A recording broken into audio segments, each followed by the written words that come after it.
అబ్బా! ఆ సౌండ్ వినగానే గుండె జారిపోయినట్టు అవుతోంది కదా. మన ఫోన్ చేతిలోంచి జారి కింద పడినప్పుడు వచ్చే ఆ శబ్దం. ఈరోజు మనం అలాంటి ఒక కథనే చూడబోతున్నాం.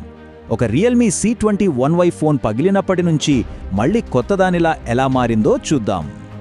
కరెక్ట్. ఫోన్ పగలగానే మన మైండ్లోకొచ్చే ఫస్ట్ థాట్ ఇదే. అన్ని పనులు వదిలేసి నాకే ఎందుకిలా జరగాలి? ఆ ఫ్రస్ట్రేషన్, ఆ కోపం చాలా కామన్. ఈ ఫీలింగ్ మనలో చాలామందికి అనుభవమే. సరే, మరి ఇంతకీ ఈ కథ ఎలా స్టార్ట్ అయిందో చూద్దామా? ఇది అనుకోకుండా జరిగిన ఒక యాక్సిడెంట్. ఈ కథలో మన ఫోన్ వచ్చేసి రియల్మీ C21Y. చాలామంది వాడే కామన్ ఫోనే ఇది. అసలు యాక్సిడెంట్ జరగడానికి పెద్ద పెద్ద రీజన్స్ అక్కర్లేదు కదా. ఇక్కడ కూడా చాలా సింపుల్గా జరిగిపోయింది.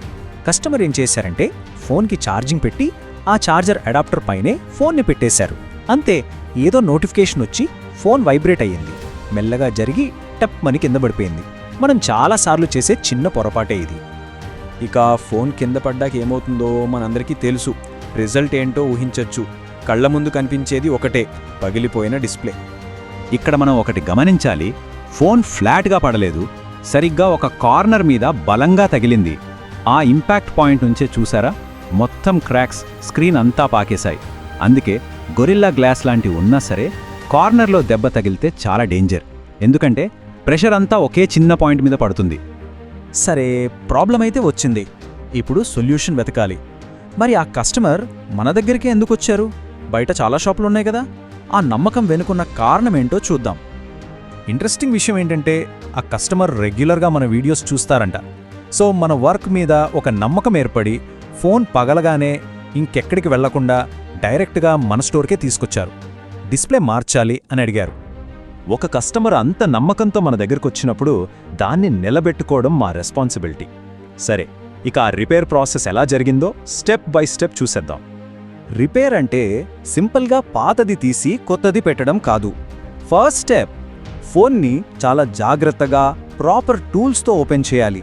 లేదంటే ఫోన్ బాడీకి గానీ లోపలున్న పార్ట్స్కి గానీ డ్యామేజ్ అవుతుంది. అలా సేఫ్గా ఓపెన్ చేసి పగిలిన డిస్ప్లే తీసేశాక సెకండ్ స్టెప్లో ఒక మంచి క్వాలిటీ ఉన్న కొత్త డిస్ప్లేని రీప్లేస్ చేశాం. అయితే డిస్ప్లే చేంజ్ అనగానే చాలామందికి వచ్చే ఫస్ట్ డౌట్, ఒక పెద్ద భయం కూడా. అయ్యో, నా డేటా పోతుందేమో, నా ఫోటోలు, కాంటాక్ట్స్ అన్నీ డిలీట్ అయిపోతాయా, మరి బ్యాటరీ పరిస్థితి ఏంటి? ఇలాంటి క్వశ్చన్స్ వస్తాయి.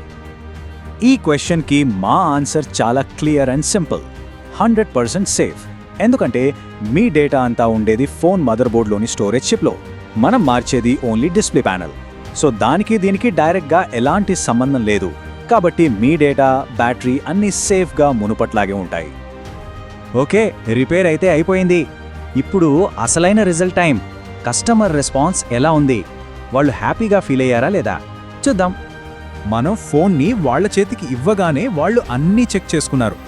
కొత్త డిస్ప్లే, టచ్ రెస్పాన్స్ ఎలా ఉంది, కలర్స్ ఎంత బ్రైట్గా ఉన్నాయి, బ్రైట్నెస్ లెవెల్స్ అన్నీ వాళ్లే స్వయంగా చెక్ చేసుకున్నారు.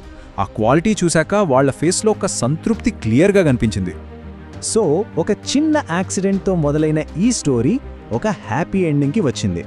కస్టమర్ ఏ నమ్మకంతో అయితే వచ్చారో ఆ నమ్మకాన్ని నిలబెట్టుకున్నందుకు మాకు హ్యాపీ, మంచి సర్వీస్ దొరికిందని వాళ్ళు హ్యాపీ. చూశారు కదా.